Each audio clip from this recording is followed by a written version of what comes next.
우리가 이제 가족 상담의 과정을 보면 자, 큰 틀로 정리를 할 필요가 있거든요. 첫 번째 초기가 있고, 그 다음에 쭉 내릴게요. 중기가 있고, 그다음에 쭉 내려서 종결이 있다. 이렇게 3단계로 나눌 수 있는데, 되게 이제 출제에서도 이제 초기, 중기, 종결 이런 식으로 좀 출제를 하기 때문에, 자, 초기에서는 접수 상담을 해야 되겠죠. 인테이크 상담이 바로 접수 상담이 됩니다. 그 다음에 가족에 대한 어세스먼트 사정을 해야 되겠죠. 그 다음에 문제를 정하고라고 했어요. 자, 문제 정의라고 해요. 문제를 정의하고 그 다음에 거기에 대한 목표를 설정한다라고 했어요. 목표를 설정한다. 그 다음에 상담의 구조화. 상담의 구조화는 다른 단계에서도 할 수 있지만 되게 일반적으로 말할 때는 이제 초기 과정에서 대부분 하는 것이다라고 이야기를 하는 것이니까 상담에 대한 안내 과정이라고 보시면 돼요. 이 외에도 뭐 여러 가지가 여기에 함축되어 있을 수 있어요. 뭐 예를 들어서 신뢰관계를 형성한다. 신뢰관계를 형성하는 것도 여기 초기 단계 때 당연히 이루어져야 되는 것들이 되겠죠. 자, 들어갑니다. 1단계 의뢰 단계 인테이크 상담 들어갔어요. 내담자가 가족 상담을 하기 위해 오게 되는 과정으로 누가 가장 먼저 문제가 있다고 생각했는지, 가족 상담이 필요하다고 생각하는 사람 누구인지에 대해서 알아볼 필요가 있고, 2단계는 가족의 최근 변화와 문제에 대해서 간략하게 알아보고, 이런 것들이 이제 문제 확인이라고 하잖아요. 그 다음 3단계에서는 이전에 받아본 적이 있는 치료에 대해서 평가해보고, 4단계는 가족에 대한 정보를 파악하고 기본적인 정보입니다. 그 다음에 5단계는 첫 번째 상담에 누가 참여할 것인지에 대해서 이 논의를 해볼 필요가 있다라고 하는 겁니다. 이런 것들이 이제 접수 상담에서 이루어지는 것들이다라고 보시면 되고, 가족 사정입니다. 가족 상담 영역에서는 가족의 건강, 기능, 과업 수준을 파악하는 것을 패밀리 어세스먼트라고 하고요. 그 다음에 가족 사정은 직관이나 느낌보다는 그 다음에 가족에 대한 관찰과 기록, 관련 문헌 등 경험적인 자료에 근거해서 이루어지는 거예요. 그래서 뭐 가계도, 생태도 이런 것들을 쭉 그리게 되는데, 이거는 이제 우리 뒤 부분에 나옵니다. 그 다음에 가족 사정을 정확히 하기 위해서 단일 모델로 가족의 기능을 평가하기보다는 끊어요. 다양한 모델의 장점과 단점을 취해서 가능한 한 객관적인 자료를 확보하기 위해서 노력할 필요가 있습니다. 그 다음에 사정 도구로는 가계도, 생태도, 가족도, 이 구조적 가족추에 썼던 게 패밀리 맵이에요. 가족도. 그 다음에 가족 조각 기법. 이런 거는 이제 그렇습니다. 사티어. 경험적 가족 치료. 경험적 가족 치료와 연관성 있는 게 가족 조각 기법이고, 이런 다양한 모델, 다양한 방법을 통해서 가족 사정을 하라 이 말입니다. 자, 가족의 어세스먼트 부분이 나왔는데, 이거는 각각의 치료 이론, 치료 실제에서 또 나올 거니까 그때 또 정리하면 돼요. 가족 문제를 정하고 상담 목표를 정하기입니다. 문제를 명료화함으로써 문제 명료화의 밑줄입니다. 가족은 자신들이 문제에 어떻게 개입해야 하는지 이해할 수 있겠고, 역기능적이고 혼란스러운 문제를 잘 기술하는 것이 첫 번째로 행해지는 치료적 개입이 될 수 있을 것입니다. 문제를 잘 정의할 필요가 있다 이 말이죠. 상담 과정의 구조화입니다. 상담 과정의 구조화는 상담 과정에 대한 전반적인 지침을 세우는 것입니다. 상담의 구조화는 상담하면서 느낄 수 있는 내담자나 가족의 불안이 있을 건데, 그걸 감소시켜주고 상담의 참여도라든지 관여도 이런 것들을 높일 수 있다는 점에서 중요한 의미가 있다라고 하는 것입니다. 자, 상담을 구조화해 준다. 밑에 이제 박스에 나오지만 상담을 구조화해 주면 불안 이런 것들이 감소될 수 있고, 그 다음에 거기 나온 대로 상담의 참여도를 높일 수 있다라고 했어요. 상담의 가족의 참여도 이런 것들을 향상시킬 수 있다, 이렇게 정리할 수 있습니다. 뭐 상담의 구조화에 의해서 이루어질 수 있는 효과는 많이 있는데 이 정도 말씀을 드렸고요. 자, 상담의 구조화를 보시죠. 가족 상담자는 가족에 대한 사정을 끝내면 앞으로 이끌어갈 치료 과정에 어떻게 운영할 것인지 나름대로의 지침이 있어야 되는데, 지침의 동그라미. 예를 들면 상담에 누구를 참석시킬 것인가, 어떤 형태의 치료 계약을 할 것인가, 그 다음에 가족 구성원의 특수한 요구에 어떻게 대응할 것인가에 대해서 사전에 구체적인 생각을 정리하는 것이 필요하다 이 말이죠. 상담자가 상담 과정을 구조화시키면 상담에 대해 느끼는 상담자의 불안이 감소되어 바람직한 상담자와 가족의 관계를 형성할 수 있을 것이다, 이렇게 말씀드렸습니다. 물론 이제 상담자의 불안도 있을 수 있습니다. 상담을 어떻게 진행할 것인가에 대한 그런 불안감도 있는데 그것도 감소시킬 수 있고, 내담자나 가족의 불안도 감소시킬 수 있습니다. 상담 구조화의 내용입니다. 상담자 자신에 대한 이해, 가족 체계의 명료화, 상담에 참여하는 가족 범위 결정, 상담 계약, 개인 면담의 수락 여부 확인, 가족 구성원대 비밀 유지 여부, 비밀 보장의 제한 이런 것도 이야기할 수 있습니다. 공동치료 등 이런 것들이 상담 구조의 내용입니다. 상담 구조의 내용에 별표 쳐주시기 바랍니다. 자, 위에서 공동치료 등이라고 나왔는데 공동치료가 갖는 이점에 대해서 알아보도록 하겠습니다. 자, 공동치료는 한 가족을 상담자 혼자 치료하는 게 아니라 여러 명의 상담자가 치료하는 것을 우리가 공동치료다 이렇게 이야기할 수 있습니다. 자, 여기에 대한 이점, 장점을 보시죠. 첫 번째, 가족 안에서 무엇이 일어나고 있는가를 보다 잘 관찰할 수 있을 겁니다. 한 사람의 상담자가 면담에서 언어적인 거, 비언어적인 거 모든 것을 다 관찰하고 안다는 것은 좀 어렵죠. 그래서 두 사람의 상담자라면 놓치는 것이 좀 적을 거고, 두 번째, 필요한 경우 상담자가 서로 이제 저지할 수 있다. 제지라고도 하죠. 상담자가 가족에게 휘말리거나 가족 측에 대처할 때 객관성을 상실하는 경우 다른 한 명의 상담자가 이러한 흐름을 알아차려서 공동 상담자에게 주의를 줄 수 있다라고 하는 거죠. 상담자는 가족이 보이는 상호작용보다는 건강한 상호작용, 그 다음에 건강한 의사소통을 표현할 수 있는 모델이 되기도 합니다. 그래서 이제 상담자 두 분이 한다면 두 분이 서로 모델링을 해줘서 이제 가족원들이 그걸 볼 수 있다라고 하는 거죠. 남녀의 공동 상담자라면 부부나 부모로서의 좋은 관계의 모델을 보여줄 수가 있을 겁니다. 두 사람의 상담자가 의견을 달리한다면서 두 개의 서로 상반된 행동 지침을 가족에게 제시한다. 이런 제시하는 역설적 방법의 사용도 가능할 수 있을 것입니다. 우리가 이제 역설이라고 하는 것은 상식에 반하는 그러한 것들을 개입적인 방법으로 사용하는 것이 되거든요. 그래서 대개 이제 두 사람의 상담자면 의견을 똑같이 하고 협력적인 방법을 할 수 있을 건데 의견을 서로 달리해요. 두 개의 상반된 행동 지침을 가족에게 보여줘요. 그러면서 역설적 개입의 어떤 효과를 가족들에게 보여줄 수 있는 내용도 있을 것이다. 상담자에게 귀중한 체험 학습이 될 수 있습니다. 공동치료를 통해서 서로에게 배울 수 있습니다. 경험이 부족한 상담자 같은 경우는 풍부한 경험을 지닌 상담자에게 보다 더 잘 스킬들을 배울 수가 있겠죠. 자, 이런 것들이 이제 공동치료가 갖는 이점이었습니다. 이 정도 보시죠. 자, 이제 중기과정입니다. 중기과정에서는 자, 밑에 보면 질문하기, 공감하기, 그 다음에 직면하기, 상담자의 자기 노출, 경계 만들기, 경계 설정하기, 가족 조각 기법, 역할 바꾸기 이런 다양한 기법이 써집니다. 다양한 기법 사용 이렇게 정리할 수 있죠. 자, 위에 박스를 보겠습니다. 가족 상담의 중기 과정은 많은 기법을 활용하여 가족의 변화를 도모하는 과정이 됩니다. 자, 상담 기법은 청소년 상담 이론과 실제 여기도 있고 그다음에 여기 가족 치료 뒤에 보면 가족 치료 이론과 실제에도 나와 있으니까 그 부분에 좀 참고하시면 되겠고요. 자, 우리가 이제 가족의 변화를 도모한다라고 했어요. 가족의 변화를 도모하는 시기가 바로 중기다 이렇게 말할 수 있고요. 2번 상담자가 대상 가족이 안고 있는 문제를 해결하도록 돕기 위해서는 그 해결을 돕는 데 필요한 기법들을 충분히 익혀 활용해야 될 것입니다. 대부분의 상담자들은 개인이나 집단 상담을 위한 기본 기법을 익히는 데는 많은 시간을 소요하면서도 끊어요. 가족 상담에 대해서는 학문적으로만 배울 뿐 효과적인 기술을 습득하기 위한 전문적인 수련 과정을 거치는 경우가 드문 것이 조금 아쉽습니다. 그러나 가족 상담도 다른 상담과 마찬가지로 가족을 대상으로 기능을 향상시키거나 가족 구성원들의 새로운 행동을 실천하도록 동기를 부여하거나 변화를 촉진시킬 수 있는 기법이 필요합니다. 이에 본 교재에서는 가족 상담의 중기 과정에 몇 가지 기법을 중심으로 기술하고자 하는데요. 질문.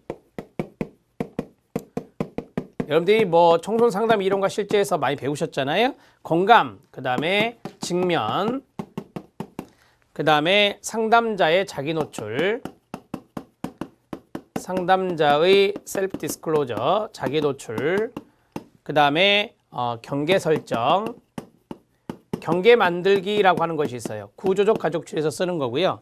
그 다음에 가족 조각 기법이 있어요. 가족 조각 기법은 경험적 가족치료에서 쓰는 것이고요. 자, 그 다음에 역할 바꾸기도 역할 반전이라고 하죠. 역할 반전. 이것도 경험적 가족치료에서 쓰는 겁니다.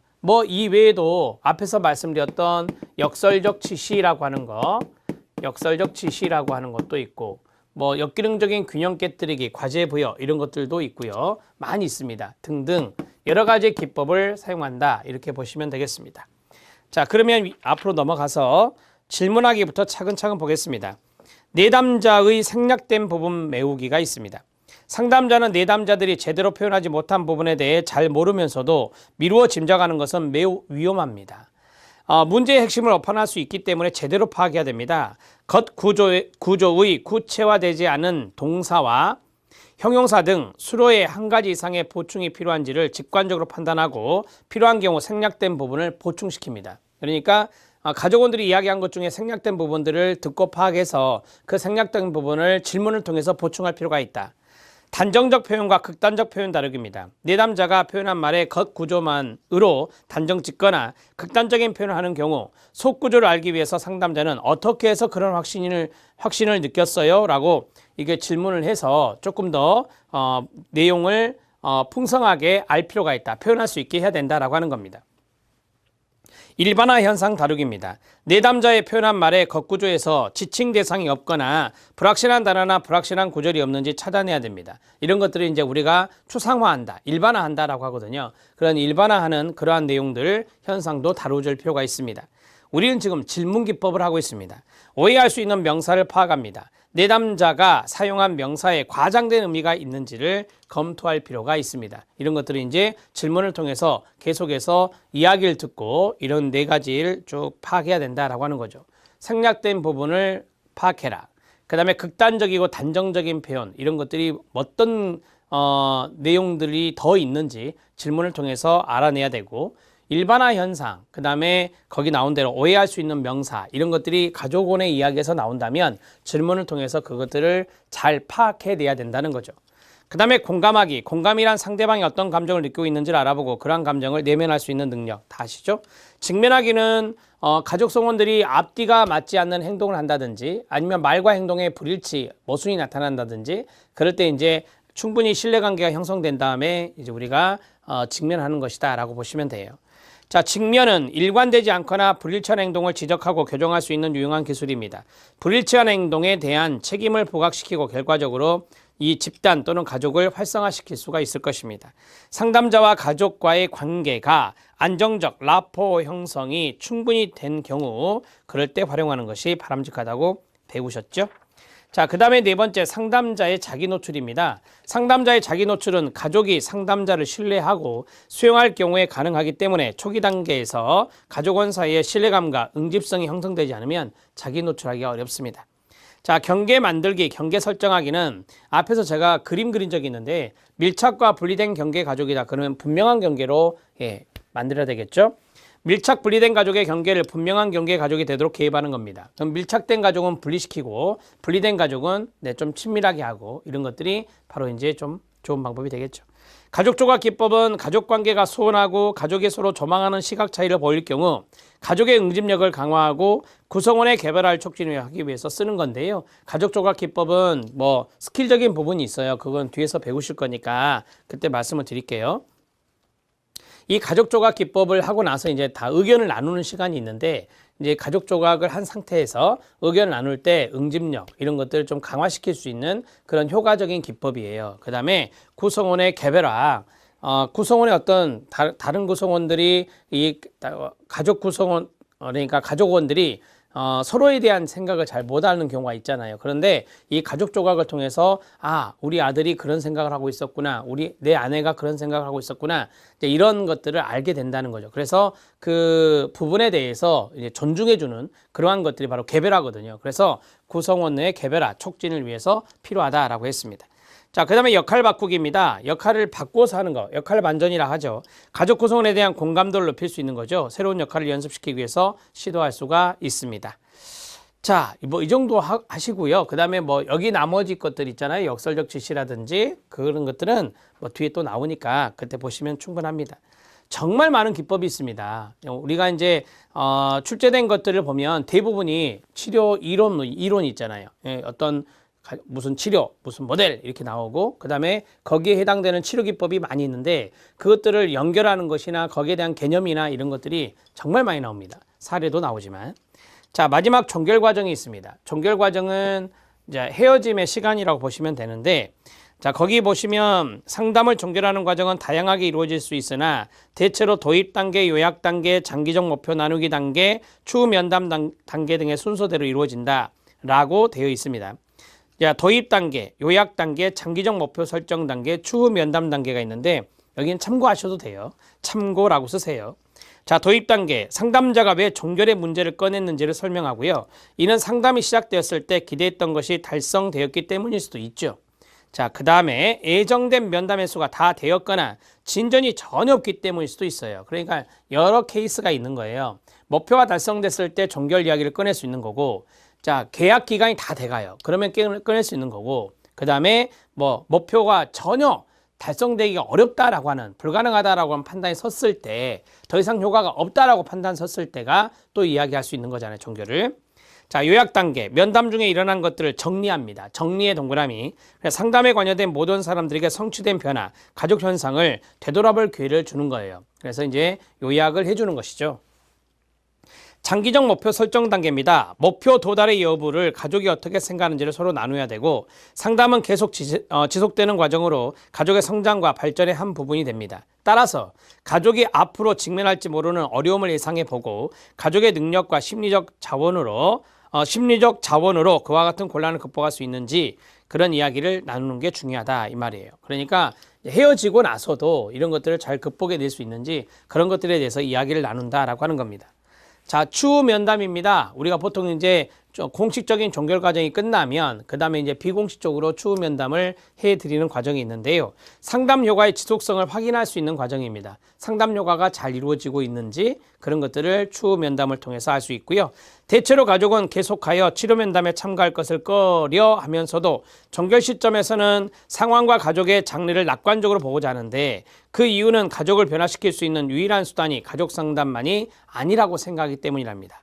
실제로 가족은 상담자의 원조 없이 변화하여 자신들의 곤란에서 벗어나 어려움을 극복하는 경우가 많습니다. 상담의 종결 단계에서 가족은 긍정적인 대우를 받아야만 한다고 생각하는 경향이 있으며 필요한 변화를 수행하는 그들의 능력을 확신한다고 전하는 것이 필요하다라고 했습니다.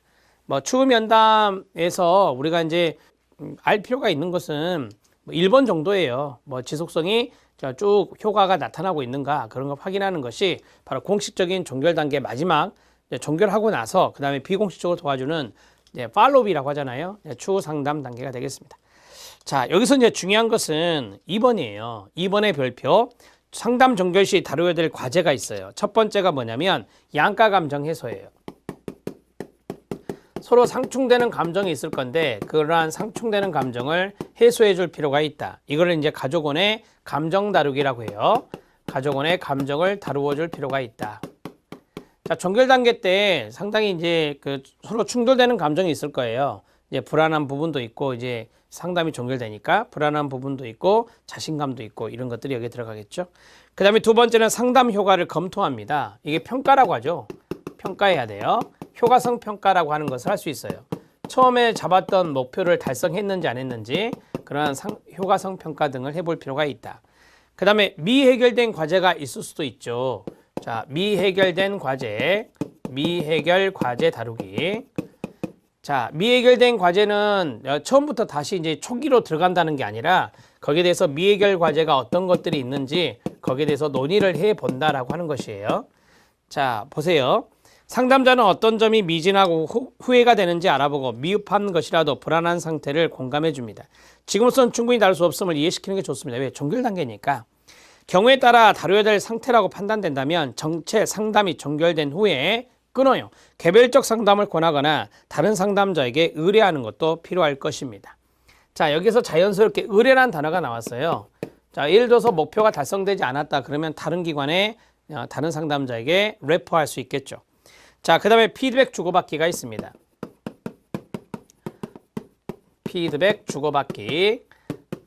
자, 피드백 주고받기는 상담자는 피드백을 줄 때는 분명하고 직접적이고 간결하게 주며 관찰 가능한 구체적인 행동과 변화 가능한 행동에 대한 피드백을 줍니다. 가급적 긍정적 피드백을 주어서 내담자 가족의 자존감을 높여줘야 됩니다. 부정적인 피드백을 줄 경우에는 매우 구체적인 사실을 알려줄 필요가 있을 것입니다. 이제 가족이 조금 이제 문제가 있어요. 종결 단계 때. 그럴 때는 이제 부정적 피드백을 줘서 거기에 대해서 개선할 수 있게 좀 더 구체적으로 줄 필요가 있다. 그 말이고요. 가족이 이제 긍정적으로 많이 변화가 됐어요. 평가해 봤더니 거기에 대해서 긍정적으로 피드백을 줘야 되겠죠. 자, 됐습니다. 추후 과정에 대한 인식과 작별 인사입니다. 추후 과정 인식, 추후 과정 인식. 자, 작별 인사는 여러분들 아실 것 같고, 추후 과정 인식은 뭐냐면 이제 우리가 그 팔로업 추후 상담이라고 했잖아요. 추후 상담 계획을 수립할 수가 있다라고 하는 겁니다. 그래서 우리가 팔로업 할 때 비공식적인 도움을 준다 그랬잖아요. 그래서 이 종결 단계 때 추후 상담 계획을 수립해서 가족원들에게 이야기해주면 더 고마워할 수도 있겠죠.